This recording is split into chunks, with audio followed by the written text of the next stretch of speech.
আমি স্যারের কাছ থেকে এত কিছু শিখেছি, স্যারের এত কিছু শিখেছি, ধৈর্য, চিন্তা শক্তি, পোশাকের রুচি বোধ পর্যন্ত স্যারের অনন্য ছিল। স্যারকে কখনো মনে হয় ময়লা পোশাক পরে আসতে দেখি এবং মানে চেষ্টাবান এবং আমাদের আঞ্চলিকতা বহির্ভূত যে শিক্ষকের যে একটা গুণ থাকে, আঞ্চলিকতা বহির্ভূত কথা বলা, এই কথা বলাটা স্পষ্টই স্যারের মধ্যে ছিল। একজন আদর্শ শিক্ষকের যত কয়েকটা গুণাবলী আছে, আমার মনে হয় এমন কোনো গুণাবলী নাই যেটা আমাদের কাছে ছিল না।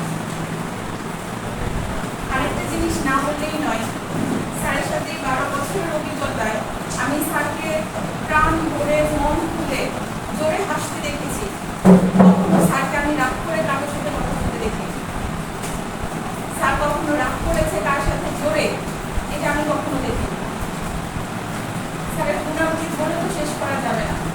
ম্যানেজমেন্টের যে একটা দক্ষতা স্যারের মধ্যে ছিল, সেটা আমরা সর্বদাই অববোধ করব। একটা অভিভাবক করতে যে দক্ষতা স্যারের মধ্যে ছিল, সেই দক্ষতা আমরা আজকে হারাতে যাচ্ছি।